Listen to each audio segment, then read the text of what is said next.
देखिए, आज जो हम आपको चैप्टर पढ़ाने जा रहे हैं उसका नाम है ग्रीन हाउस इफेक्ट।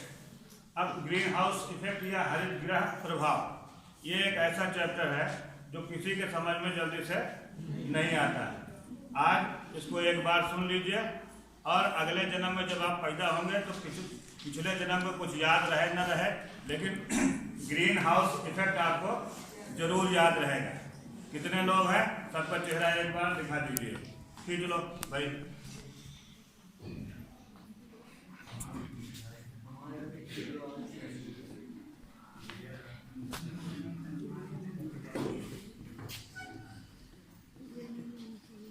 इधर भी दिखा दो। चलिए हम भी आ गए।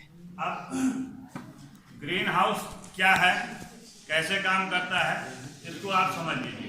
बाकी लोग बोलो नहीं भाई, नहीं तो आवाज मुझको चली जाएगी। ग्रीन हाउस या ग्रीन हाउस इफेक्ट क्या है? आज से 3 साल पहले हमने जो है BTC में हमने जो है बच्चों से कहा कि आप लिख के लाओ ग्रीन हाउस इफेक्ट क्या है। तो तमाम लड़कियां उसमें ऐसी थी जिन्होंने एक घर बनाया बढ़िया सा और उसको हरे रंग से पोत दिया और कहा नीचे ग्रीन हाउस हो गया। कभी कभी क्वेश्चन आता है कि देश की आज़ादी की लड़ाई में गांधी जी का कितना बड़ा हाथ था। लड़का क्या करता है, हाथ रखता है और उसको छाप देता है कितना बड़ा हाथ। तो ये आपको नहीं करना है। ग्रीन हाउस का मतलब है कि एक ऐसा घर जिसमें सब्जियां और फल उगाए जाते हैं। अब ग्रीन हाउस कहाँ की संकल्पना है, कैसे काम करती है, उसको ये समझ लीजिए। तमाम ऐसे देश हैं जहाँ पर ठंडी जलवायु होती है और जब टेम्परेचर 10 डिग्री से नीचे चला जाता है तो फिर फल जो है पकते नहीं। कनाडा हुआ, ग्रीनलैंड हुआ, नॉर्वे हुआ, स्वीडन हुआ, रूस का साइबेरिया वाला क्षेत्र हुआ। ऐसे तमाम ऐसे क्षेत्र हैं जहाँ पर ठंडी की मात्रा बहुत ज़्यादा होती है और टेम्परेचर जो है माइनस में चला जाता है। जब टेम्परेचर माइनस में चला जाता है तो वहाँ पर पौधे उगते नहीं और उगते भी हैं तो उसमें फल नहीं लगते। ऐसे देशों को हरी सब्जियां और फल नहीं मिल पाते तो लोग कहते क्या है, एक जो है घर बनाते हैं। कौन सा घर? मान लीजिए इधर सूरज से रोशनी आ रही है और उन्होंने क्या किया, एक ऐसे जो है बड़ा सा घर बना दिया ये, और इसको जो है वो शीशे का लगाते हैं और इधर भी शीशा लगा रहता है, ये भी शीशे का रहता है, इधर भी शीशा रहता है। अब होता यह है कि सूरज की रोशनी आती है और इसमें अंदर चली जाती है। जब ये आती है तो शॉर्ट वेव में होती है और धरती से टकराने के बाद ये लॉन्ग वेव में कन्वर्ट हो जाती है। दीर्घ तरंग और लघु तरंग। जो सूरज की रोशनी आती है वो लघु तरंग में आती है और पृथ्वी ऊपर से नीचे गर्म होती है कि नीचे से ऊपर गर्म होती है। सूरज की रोशनी ऊपर से आती है तो पहले ऊपर वाली चीजों गर्म होना चाहिए, बाद में नीचे वाली चीजों गर्म होना चाहिए, लेकिन होता इसका उल्टा। धरती जो है नीचे से ऊपर की तरफ गर्म होती है। सूरज की किरणें आती हैं शॉर्ट वेव में, टकराने के बाद लॉन्ग वेव में कन्वर्ट होती है। उसके बाद धरती जो है नीचे से ऊपर की तरफ गर्म होती है। ऊंचाई पर जाने पर ठंड की मात्रा बढ़ती है, ठंड की मात्रा बढ़ती है। धरती में नीचे की तरफ गर्मी ज़्यादा होती है, ऊपर की तरफ कम होती है। अब अगर ये खुले में है तो सूरज की रोशनी आएगी, हीट गर्म होगी और अपने आप जो है ठंडी हो जाएगी। ऐसी कंडीशन में सब्जियां उग नहीं पाएंगी। ये शीशे घर बनाते हैं और अंदर जो है रोशनी आती है और वापस नहीं जा पाती। प्रेशर कुकर देखा है तो अगर ढक्कन खुला हुआ है दाल देर में चुलेगी और ढक्कन कुकर का बंद है तो जल्दी आपका खाना पक जाएगा प्रेशर पर। इसी तरीके से इसमें जो धूप अंदर आती है गर्मी बढ़ जाती है और ऊपर का तापमान ठंडा रहता है, नीचे से गर्मी बाहर की तरफ नहीं जा पाती। ऐसी कंडीशन में ये जो अंदर का टेम्परेचर होता है वो लगातार बढ़ जाता है। टेम्परेचर बढ़ जाने की वजह से अंदर जो सब्जियां बोई रहती हैं उनको पर्याप्त मात्रा में टेम्परेचर मिल जाता है और उसमें जो है वृद्धि होनी शुरू हो जाती है। तो ठंडे प्रदेशों में सब्जियों को उगाने के लिए ग्रीन हाउस इसका नाम रखा गया है। ये हरे रंग से पोता नहीं रहता, ये कांच का बना होता है या पन्नी का बना होता है, और इसमें जो है सब्जियां बड़े आसानी के साथ उगाई जा सकती है। ये ठंडे प्रदेशों के लिए होता है ग्रीन हाउस। अपने देश में भी कुछ जगहों पर इसका जो है प्रयोग करना लोगों ने शुरू कर दिया है। और अपने देश में चाहे शीशा लगा दो या प्लास्टिक का कवर करके जिसमें सूरज की रोशनी अंदर चली जाए और गर्मी बाहर न जाए, उसका प्रयोग किया जाता है। यह एक ग्रीन हाउस व्यवस्था है। अब आपने देखा होगा कि ग्रीन हाउस इफेक्ट, हरित गृह प्रभाव, यह शब्द यूज किया जाता है और अक्सर कहा जाता है कि ग्लोबल वार्मिंग हो रही है, ग्रीन हाउस इफेक्ट पड़ रहा है। तो जो वायुमंडल में ग्लोबल वार्मिंग हो रही है उसका इस घर से कोई खास लेना देना नहीं होता। यह सब्जियों को उगाने के लिए किया जाता है। अपने देश में गर्मी ज्यादा होती है कम होती है? ज्यादा होती है, और 45 डिग्री तापमान होने की वजह से सब्जियां हमारी गड़बड़ा जाती हैं। तो अपने देश में कैसा घर बनाते हैं? आपने एक हरी पन्नी देखी होगी, खेतों के आसपास लगाते हैं, जालीदार पन्नी होती है, उसमें धूप अंदर आ जाती है। अपने यहाँ गर्मी ज्यादा होती है तो अपने यहाँ जो घर बनाए जाते हैं उसके ऊपर हरे रंग की जालीदार पन्नी लगाई जाती है ताकि धूप की मात्रा जो है वो छन के अंदर जाए, कम धूप लगे और हमारी जो फल और सब्जियां हैं वो बड़ी आसानी के साथ उग सके। ये अपने देश का ग्रीन हाउस हुआ। और ग्रीन हाउस इफेक्ट या ग्लोबल वार्मिंग क्या है? जैसे आपने देखा कि इसमें गर्मी आती तो है लेकिन जाती नहीं। उसी तरीके से वायुमंडल में आपने देखा होगा कि दिन के समय 45 डिग्री तापमान है, रात के समय कितना रहता है? अगर दिन के समय 45 डिग्री है तो रात के समय कितना रहता है? 35 डिग्री रहता है, 30 डिग्री रहता है, 25 तो रहता है। तो सूरज तो दिन में निकला था, ये रात वाला 25 कहाँ से आया? रात वाला 25 कहाँ से आया? रात वाला 25 कहाँ से आया वो हम आपको बताते हैं। एक गैस का नाम सुना होगा आपने, कार्बन डाइऑक्साइड, सुने हैं?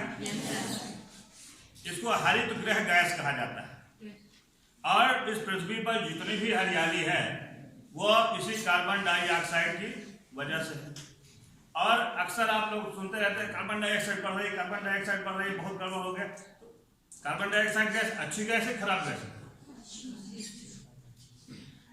कार्बन डाइऑक्साइड गैस अच्छी गैस है। क्यों? क्योंकि इस पृथ्वी पर जितनी भी हरियाली है वो कार्बन डाइऑक्साइड की वजह से है। अगर कार्बन डाइऑक्साइड खत्म कर दीजिए तो सारे पौधे, पेड़ पौधे आपका उनका जो है खराब हो जाएंगे, हरियाली जो थोड़ी बहुत दिख रही है वो भी चली जाएगी। दूसरी चीज, ग्लोबल वार्मिंग में किस तरीके से योगदान करती है उसको अगर आप समझें, दिन के समय सूरज निकलता है, गर्मी पड़ती है, लेकिन रात के समय जो आपको गर्मी महसूस होती है वो इसी कार्बन डाइऑक्साइड की वजह से होती है। क्यों? जैसे आपने लोहा गर्म कर दिया और उसके बाद बाहर रख दिया, क्या लोहा तुरंत ठंडा हो जाएगा? नहीं होगा, एक आध घंटे बाद ठंडा होगा, क्योंकि उसमें हीट स्टोर रहती है। उसी तरीके से कार्बन डाइऑक्साइड गैस वायुमंडल में जो रहती है वो सूर्य के तापमान को अपने अंदर सोख लेती है। और रात के समय जब सूरज नहीं होता तो एकदम से आपकी धरती ठंडी नहीं हो पाती, वो धीरे धीरे धीरे धीरे करके ठंडी होती है और तब तक सुबह हो जाती है, फिर सूरज आ जाता है, फिर उसको स्टोर करना शुरू करती है। इसी स्टोरेज की वजह से ही आपका वायुमंडल गर्म होता है। अगर ये कार्बन डाइऑक्साइड गैस न रहे तो फिर आपका जो तापमान रुकता है ये रुकेगा नहीं, भाग जाएगा और आपकी धरती अचानक से ठंडी हो जाएगी, 0 डिग्री के नीचे चली जाएगी और आपकी सारी वनस्पतियां और जीव जंतु जो है वो गड़बड़ा जाएंगे। ये कार्बन डाइऑक्साइड एक चीज हुई। दूसरी चीज ये है भाई, इसकी मात्रा निश्चित है कि इतने % कार्बन डाइऑक्साइड है। अब आप लोग उसमें जो है उसकी मात्रा अगर जबरदस्ती बढ़ाना शुरू कर देंगे तो क्या होगा? जितनी कार्बन डाइऑक्साइड वातावरण में है उससे ज़्यादा हो जाएगी। जब ज़्यादा हो जाएगी तो और ज़्यादा हीट को सोखेगी, और ज़्यादा हीट को सोखेगी तो जाहिर सी बात है आपके पूरे जो वायुमंडल का तापमान है उसमें वृद्धि हो जाएगी। तो ये ग्लोबल वार्मिंग को बढ़ाएगी। कौन? Carbon dioxide. एक गैस ये है। दूसरी चीज है कि जलवाष्प भी कुछ न कुछ मात्रा में वायुमंडल में रहती है और वो भी हीट को सोखती है। दूसरी चीज हो गई। तीसरी चीज, आप सूरज वहां है और रोशनी यहाँ है, तो यहाँ रोशनी कैसे आ रही है, क्यों आ रही है? क्योंकि छोटे छोटे धूल कण हैं और उनसे रोशनी टकराती है, उसका विकिरण होता है, प्रकीर्णन होता है। तो जहाँ पर सूरज की धूप नहीं है वहाँ पर भी आपको रोशनी दिखाई पड़ती है। एक काम इनका ये करते हैं, स्कैटरिंग का काम करते हैं। दूसरा काम यह है कि ये भी हीट को सोखते हैं। तो जलवाष्प हो गई, कार्बन डाइऑक्साइड हो गया और धूलकण हो गया। ये सारी चीज़ें ऐसी हैं जो वायुमंडल में आने वाली हीट की मात्रा को सोख लेते हैं और धीरे धीरे धीरे करके छोड़ते हैं। इसकी वजह से हमारे जो वायुमंडल का तापमान है वो अचानक से न बढ़ पाता है न घट पाता है, उसमें थोड़ा थोड़ा सर्किल में बढ़ता है, थोड़ा थोड़ा सर्किल में घटता है, तो नियंत्रित रहता है। अब इनकी मात्रा अगर ज़्यादा बढ़ जाएगी तो जाहिर सी बात है ग्लोबल वार्मिंग जैसी चीज़ हो जाएगी। एक चीज़ ये हुई। दूसरी चीज़ ये है कि समताप मंडल में एक गैस है जिसको ओजोन गैस कहा जाता है, और जिस तरीके से तापमान बढ़ाने के लिए शीशे का इस्तेमाल और तापमान घटाने के लिए हरी पन्नी का इस्तेमाल करते हैं फिल्टर वाली, ताकि हमारे पेड़ पौधे अधिक धूप उनको न लगे। तो वायुमंडल में भी एक गैस है जो पृथ्वी का सुरक्षा कवच है, जिसको ओजोन परत कहा जाता है, और ये बाहर से आने वाली जो आपकी अल्ट्रा वायलेट रेज हैं उसको रोकती है और ये भी तापमान को नियमित करती है। फिल्टर होकर आपके सूर्य की रोशनी आती है, आपको नुकसान नहीं पहुंचाती। अब कुछ चीजें हैं जो इसको नुकसान पहुंचाती हैं और आपकी ओजोन परत का क्षरण हो जाता है। क्या चीजें हैं? मीथेन गैस का नाम सुने हैं? जी सर। अगर इसकी मात्रा बढ़ जाएगी तो ओजोन परत को नुकसान पहुंचेगी। सभी लोग फ्रिज का इस्तेमाल करते हैं, एसी का इस्तेमाल करते हैं। अब जितनी भी गाड़ियां आ रही हैं उसमें अगर एसी ना हो तो कहें कौन सी गाड़ी ले लिया? तो चाहे बस हो, चाहे कार हो, चाहे आपका घर हो, ऑफिस हो, गाड़ियां हो, कमरे हो, फ्रिज हो, हर जगह एसी का इस्तेमाल करते हैं। उसमें एक गैस इस्तेमाल होती है जिसको कहा जाता है क्लोरोफ्लोरोकार्बन, CFC। ये एक ऐसी गैस है जो धरती पर मनुष्यों को नुकसान नहीं पहुंचाती, लेकिन जब ये वायुमंडल में चली जाती है और ऊपर जाकर समताप मंडल में पहुंचती है तो ओजोन परत के साथ इसकी दुश्मनी है और ओजोन परत को ये नष्ट करती है।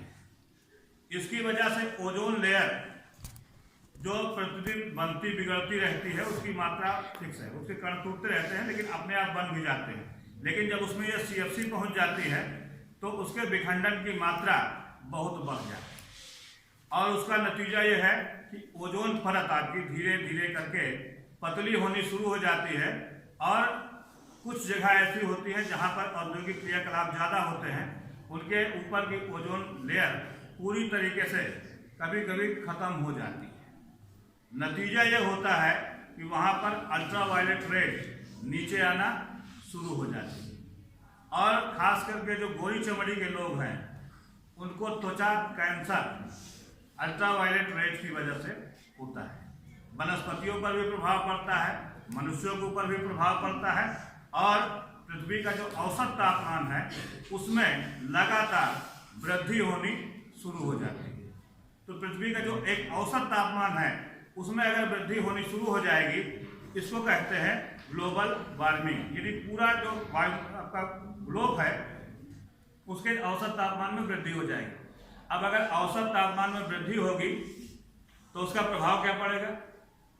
जाहिर सी बात है कि अगर कोई वनस्पति है और वो फिक्स है कि 35 डिग्री तापमान पे इसको ठीक ठाक विकास होगा, अब उसको 35 के 36 हो जाए, 36 के 37 हो जाए, 37 का 38 हो जाए या 40 हो जाए, तो उस वनस्पति के ऊपर प्रभाव पड़ेगा कि नहीं पड़ेगा? पड़ेगा। जो वनस्पति भूमध्य रेखा के टेम्परेचर के हिसाब से फिट है वो भूमध्य रेखा में रहेगी, जो मानसूनी वनस्पति है वो अपने एरिया में रहेगी, जो समशीतोष्ण वनस्पति है वो उस एरिया में रहेगी। और समशीतोष्ण वाली जलवायु वाली वनस्पति में अगर टेम्परेचर बढ़ जाता है तो जाहिर सी बात है उस वनस्पति के लिए नुकसानदायक होगा, उसका अस्तित्व खतरे में पड़ जाएगा। इसी तरीके से हमारे आपका जो शरीर है वो भी एक टेम्परेचर के हिसाब से फिट है और उस टेम्परेचर में अगर वृद्धि कर दी जाएगी तो जाहिर सी बात है हमारे आपके शरीर पर कुछ ना कुछ दुष्परिणाम जरूर पड़ेगा और हमारी आपकी जो त्वचा है वो खराब होगी। इसी तरीके से बाकी जो जीव जंतु हैं वो भी एक खास टेम्परेचर में रहने के आदी होते हैं। समुद्र के जो जीव हैं वो भी एक खास टेम्परेचर में ही रहते हैं। जो भूमध्य रेखा के आसपास मछलियाँ रहती हैं वो भूमध्य रेखा के आसपास रहती हैं। जो ध्रुवीय क्षेत्र की मछलियाँ हैं वो ध्रुवीय क्षेत्र में रहती हैं।